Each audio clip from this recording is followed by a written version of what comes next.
अपन सबके हमर प्रणाम। छठ के सबके शुभकामना। छठी मैया सबके खुश रखती। छठी मैया के आशीर्वाद से सब खुश रहती। आज हम एगो कविता प्रस्तुत कर रही है। कविता के शीर्षक है ब्रूनो की बेटियां। तो ये जो कविता है, पहले ब्रूनो के हलखिन एकरा पर हम बात कर ले हिए। तो ब्रूनो जोएद्रोथ फिलिपो ब्रूनो ई 16वीं शताब्दी में ही हलखिन। वैज्ञानिक और दार्शनिक हलखिन, इतालवी वैज्ञानिक और दार्शनिक। तो जोएद्रोथ फिलिपो ब्रूनो जे कोपरनिकस के जो सोच हले कि पृथ्वी सूर्य के चारों ओर घूमो है और ब्रह्मांड में कई ग्रह है, उपग्रह है। तो जो ब्रूनो हलखिन वही विचारधारा के समर्थन केलखिन, जेकरा की चर्च विरोध केलकै और चर्च विरोध करो हले इस चीज के। तो फिर भी समर्थन केलखिन, उ सोच के आगे बढ़ेलखिन। तो एकर कारण जो चर्च है वो ब्रूनो के जिंदा जला दलके ब्रूनो के। तो ये जो कविता है ब्रूनो की बेटियां, दरअसल 1989 ईस्वी में वो घटना घटले हल गंगा दियारा में कि कुछ महिलाएं जो मजदूरी करो हलखिन, जे मजदूरी से अपन पेट पालन करो हलखिन, वो शोषण के खिलाफ, कम मजदूरी के खिलाफ आवाज उठेलखिन, जुल्म के खिलाफ आवाज उठेलखिन, जिनका की वो अपन चेतना दिखेलखिन। जैसे ब्रूनो चेतना दिखेलखिन लोगों में, वैसे वो चेतना दिखेलखिन जेकरा की उन महिलाओं के, मजदूर जो महिलाएं हलखिन, उनका जिंदा जला दलके हल 89 में। 89 के घटना है जे कि इतिहास के कोई किताब में तू देख लो 89 में महत्वपूर्ण घटना हो, वहाँ ये घटना शामिल न है। तोहरा 89 में मिल जीतो कि सचिन तेंदुलकर ने शतक मरल के, तो और जे प्रधानमंत्री वीपी सिंह के शपथ ग्रहण होले। लेकिन ये जो महत्वपूर्ण घटना जे हले और बहुत दर्दनाक घटना हले, कितना महिलाएं की जिंदा जला देवल गेले, वो कहीं दर्ज नहीं मिलो। तो बात है कि जेकरा साथ कोई न है ओकरा साथ तो ऊपर भगवान है और नीचे कवि और साहित्यकार रहो है। लेकिन कवि आलोक धनवा ने ई घटना के मर्म के समझलखिन और ओकरा दर्ज केलखिन, उ घटना के अपन कविता के माध्यम से दर्ज केलखिन। तो ही कविता के हम पाठ कर रही है आज छठी मैया के अवसर पर। चूंकि छठी मैया खुद महिला हकी और महिला सशक्तिकरण, महिला के सशक्ति में उनका आशीर्वाद है।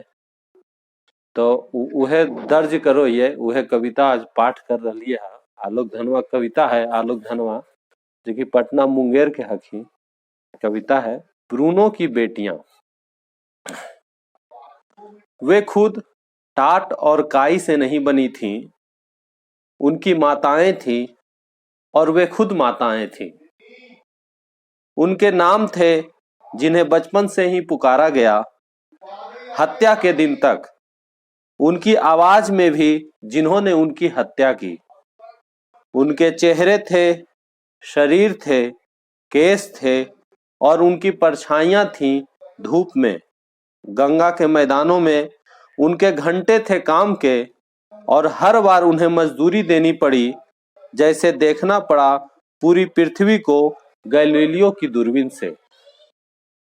वे राख और झूठ नहीं थी, माताएं थी। और कौन कहता है, कौन कौन वह सी कि उन्होंने बगैर किसी इच्छा के जन्म दिया।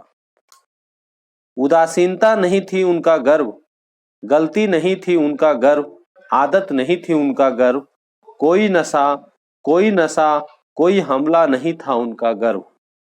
कौन कहता है, कौन अर्थशास्त्री, उनके सनम थे, उनमें झंकार थी।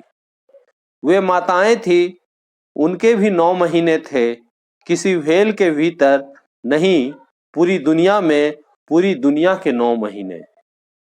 दुनिया तो पूरी की पूरी है, हर जगह अटूट है, कहीं से भी अलग थलग की ही नहीं जा सकती। फिर यह निर्जन शिकार मातृत्व का। तुम कभी नहीं चाहते कि पूरी दुनिया उस गांव में आए जहां उन मजदूर औरतों की हत्या की गई।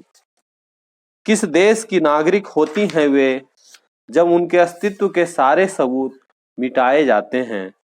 कल शाम तक और कल आधी रात तक वे पृथ्वी की आबादी में थीं, जैसे खुद पृथ्वी, जैसे खुद हत्यारे। लेकिन आज की सुबह, जबकि कल रात उन्हें जिंदा जला दिया गया। क्या सिर्फ जीवित आदमियों पर ही टिकी है जीवित आदमियों की दुनिया? आज की सुबह भी वे पृथ्वी की आबादी में हैं। उनकी सहेलियां हैं, उनके कवि हैं, उनकी असफलताएं जिनसे प्रभावित हुआ है भारतीय समय, सिर्फ उनका वर्ग ही उनका समय नहीं है।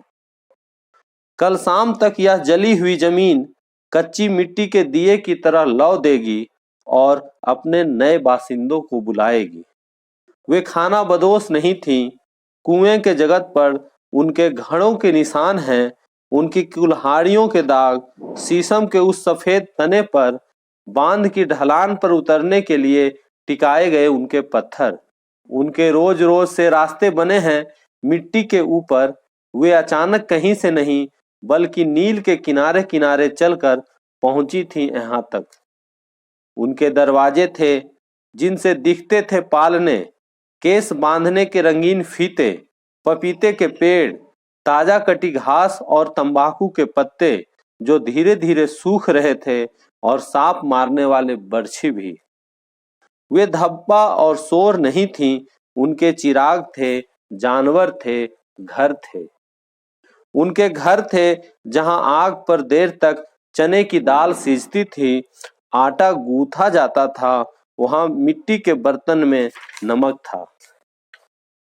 जो रिश्ता था बारिश के दिनों में, उनके घर थे जो पड़ते थे बिल्लियों के रास्तों में। वहां रात ढलती थी, चांद गोल बनता था, दीवारें थीं, उनके आंगन थे जहां तिनके उड़ कर आते थे, जिन्हें चिड़ियां पकड़ लेती थीं हवा में ही। वहां कल्पना थी, वहां स्मृति थी, वहां दीवारें थीं जिन पर मेघ और सिंह के निशान थे। दीवारें थीं जो रोकती थी झाड़ियों को आंगन में जाने से। घर की दीवारें, बसने की ठोस इच्छाएं, उन्हें मिट्टी के गीले लोंदों से बनाया था उन्होंने, शाही के कांटों से नहीं, भालू के नाखून से नहीं। कौन मक्कार उन्हें जंगल की तरह दिखाता है, और कैमरों से रंगीन पर्दों पर वे मिट्टी की दीवारें थी, प्राचीन चट्टानें नहीं। उन पर हर साल नई मिट्टी चढ़ाई जाती थी। वे उनके घर थे, इंतजार नहीं, पेड़ के कोटर नहीं, उड़ रही चील के पंजों में दबोचे हुए चूहे नहीं। सिंह के जबड़े में नहीं थे उनके घर, पूरी दुनिया के नक्शे में थे एक जगह पूरे के पूरे। वे इतनी सुबह काम पर आती थीं, उनके आंचल भीग जाते थे ओस से और तुरंत डूबे चांद से। वे इतनी सुबह आती थीं, वे कहाँ आती थीं, वे कहाँ आती थीं, वे क्यों आती थीं इतनी सुबह? किस देश के लिए आती थीं इतनी सुबह? क्या वे सिर्फ मालिकों के लिए आती थीं इतनी सुबह? क्या मेरे लिए नहीं? क्या तुम्हारे लिए नहीं? क्या उनका इतनी सुबह आना सिर्फ अपने परिवारों का पेट पालना था? कैसे देखते हो तुम इस श्रम को?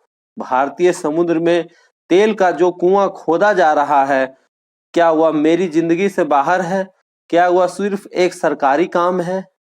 कैसे देखते हो तुम श्रम को? शहरों को उन्होंने धोखा और जाल नहीं कहा। शहर सिर्फ जेल और हारे हुए मुकदमे नहीं थे उनके लिए। उन्होंने शहरों को देखा था किसी जंगली जानवर की आंख से नहीं। शहर उनकी जिंदगी में आते जाते थे, सिर्फ सामान और कानून बनकर नहीं, सबसे अधिक उनके बेटों के साथ साथ, जो इस समय भी वहां चिमनियों के चारों ओर दिखाई दे रहे हैं। उनकी हत्या की गई, उन्होंने आत्महत्या नहीं की। इस बात का महत्व और उत्सव कभी धूमिल नहीं होगा कविता में।